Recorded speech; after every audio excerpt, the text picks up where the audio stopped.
Today we are honored to have the Honorable Ukur Yatani, Marsabit County Governor, here on the Power Breakfast Show. Thank you Welcome very much. indeed. Thank you very much. Well, yesterday you had a meeting and looks like the matter between Marsabit County and the Deputy President has been resolved. Is it so? Yeah, thank you very much for giving me this opportunity to be here. Well, in earnest, before I come to that, it's important for Kenyans to know the peculiarity of Marsabit County. You know, this is the most expansive county in the country, covering 16% of the Kenyan landmass. It's county endowed with a lot of opportunities, but potentially quite underdeveloped at the moment. We have the richest wind energy. Of course, already some development is taking place, with the capacity to generate power for the rest of the country. We have the cradle of mankind, the Kubifora. You must have had along Electoral, with a lot of tourism potential. We have the only desert lake, Turkana, where 80% of its water is in Marsabit County. We have Chalbi deserts. There are a lot of opportunities. We also have the highest number of livestock, particularly goats and sheep, in the country.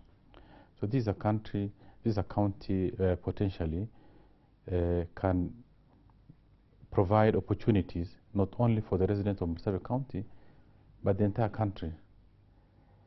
It's also a county with a lot of peculiar challenges in terms of road network because of the vastness. We also have over 500 border stretch with a foreign country, Ethiopia. So insecurity in Marsabit County should be looked at based on these peculiar challenges, particularly manning that international border is not an easy affair. You cannot have a policeman or a KDF personnel posted at every spot on the border. So the challenges are there. At the same time, maybe the problem of Marsabit County should not be looked at in context of the life of the county government. We must go back in history. And a lot of it depends, you must have heard of the Torbe massacre, where over 100 children and women were slaughtered by militia operating that area 8 years ago, July 2005. We also had our then leader, the late Godana, and his colleagues, while in pursuit of peace, they were crushed and all of them perished. So the situation in Marsabit County is quite complicated, and should anybody trying to look at it from a perspective of the county government is misled. The big issue is that the fall of the Mengistu regime in 1990-91 led to influx of combatants coming over, crossing to Marsabit County and building camps, even training camps, military organizations operating within the Kenyan soil, on Kenyan soil, with the knowledge of the government. That's what I want to believe, whose intentions are not clear. And over time, these military groups have been turned into some kind of a tribal outfit, where if one community has... Can you name names so that people understand? Well, we know, everybody knows. You must have heard of the Oromo Liberation Front.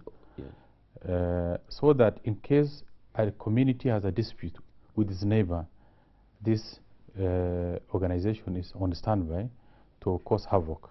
That's what they did to the Torbi. That's what they did to Bagala massacre. That's what they did to quite a number of areas. So these are the challenges. So what we experience at the moment is more or less a continuation of that. There could be some political undertones, which might have aggravated the differences between the individual communities. But the security needs to be looked at in the larger context of where the county government do not have the capacity, where the presence of even the regular police is not enough to deal with that kind of insecurity. So those are challenges I think we need to look at. All right, of course, you've given us the background, the challenges, and all that.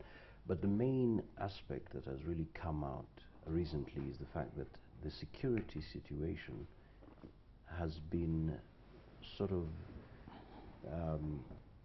has been hijacked by political interests to the extent that even there are claims that the national government is really playing politics, that the reason why it's not really coming in strongly to even take care of the insecurity in the area is because of their political interests. Well, as I said earlier, there are also political undertones. A few months to elections, communities organize themselves into groups and alliances. It happened that majority, I think it's also important to realize that, Marsabit is quite a challenge because it has 14 different communities, including the minority El Molos, the Dasanaj, very, very small communities, like the Konso, the Wata. But the major communities in that area are the Gabras, the Boran, the Rendile, the Burji, the Gari, where the Gabra community comprised 28% of the population in that county. And the Borana community comprised 27% of that county, and Rendile 24, and Burji 7, and the rest. So, in the run-up to election, these communities, which is normal, it could be unfortunate, but it's quite normal. That's what happened in the entire northern Kenya. People went into negotiations because there are various seats to be, contested for. People went into various positions. Discussions. And for us, as a team leader of one group, we discussed and we agreed. We formed a lineup. We formed an alliance with communities, where the Gabra, because I was the Gabra candidate, we agreed, and I went for the position of the governor. Then the Rendile, who were working with us, of course not all of them, went for the senator. The Gari went for the women rep. The Burji went for the position of the deputy governor. Along that, we formed alliances. The people on the opposite camp also had a Borana governor candidate, a Rendile senator, a Burji deputy governor, a women rep, from various communities. So along those lines, the alliance that I lead, won decisively. We got 65% of the votes, popular votes, and we won all the seats at the county level. And that is politics. That's the essence of politics. It has happened even at the national level, where the president and his deputy came together, formed alliances, groups, and people ran and won. But then the county government, after election now, I took initiative to unite all the leaders. We had a series of meetings, and he said, look, elections now behind us. We need to craft a county government that's inclusive, that's fair, that has the face of the entire community. And we did that. We started very well. We also discussed on resource sharing. We agreed, and nobody is in dispute. But slowly issues were coming up. Of course, we have the problem from the Ethiopian incursions. People just cross the border, kill people, and run away, one after another, until it took also a political dimension. That the camps that supported me and the camps that supported the groups were now exchanging, harsh words. And as a result of that, it absolutely took a political dimension, where also at the national level, we have claims and allegations that, the word that is being spread around is that the ruling party, the Jubilee, is for the other party, and therefore they are getting some encouragement with the hope of an opportunity to exploit the constitutional provision that once there's a state of anarchy, once the situation security is out of control, then that can be invoked to ensure that the county government is suspended, and then we go back to election after 3 months. So those claims are there. You are aware also the deputy president was here, and he mentioned something to that effect. But we have had a very good meeting with him yesterday, very productive meeting. He said he did not say in that context, and he assured us that the government has no intention. he himself has no intention to even suggest that any county will be suspended based on the matter of security, because he understands security is a national government function. You said that you did try to form an all-inclusive government after you elected, but obviously the group, the tribes that you lead, let me call it that way, the tribes that you lead are the ones that won. Can you assure us that you have Gabras people in your government, that you appointed, when it came to appointing people, you appointed the Gabra, because you said they are 28% of the population. But are they there? You have Gabras in the government. Maybe just a point of correction. I myself come from the Gabra community. Yes. And I said they constitute 28%, yeah, and the Boran 27%. Yes. So the other one? You know, generally, you have the other people there. Of course, everyone is there. In constituting my county government, we had 10 executive positions, where the Gabra community, who voted for me 100%, and who gave me more than 60% of the votes. Then I mean the other one. We had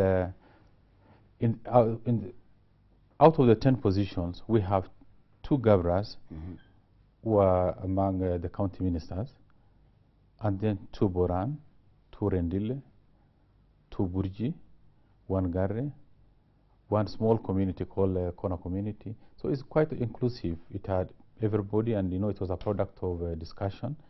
We were not interested at that level in the political contest.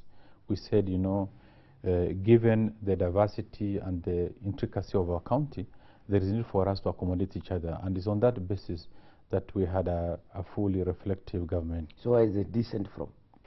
If they are included, if it's all inclusive, where is the dissent from? You know, one, there's been some elusive hope that, you know, there's a possibility to have another chance to go back to election by causing anarchy. In my view, that is the prime motivation of some leaders. Number 2, if you want more positions, which is unjustifiably, you know, is unjustifiable, then I will say no, because I have a duty as the governor to be fair to everyone, including the minorities. They need to be there. And you know, it's unfortunate that we might have gone to election on the basis of, you know, ethnic inclination. But beyond that, we have a duty, particularly being the first county, an opportunity to form a county government. We need to lay a solid foundation of harmony, of inclusivity. That is exactly what we did, and that is what I'm prepared to do. And we are not going to be swayed by, you know, partisan interest. Because if you say, like, look, you know, we must get more position, what do I do with the others? What do we do with the others? People who cannot master that based on their numbers. And so are there politicians or leaders who have been inciting violence? Well, that is already a legal issue. There's already a matter in court. Somebody has been arrested and charged? Of course. 2 people have been arrested for the same offense, and the court will dispose at you know, its own time. Just talking about the appointments, there was a local human rights organization that really blamed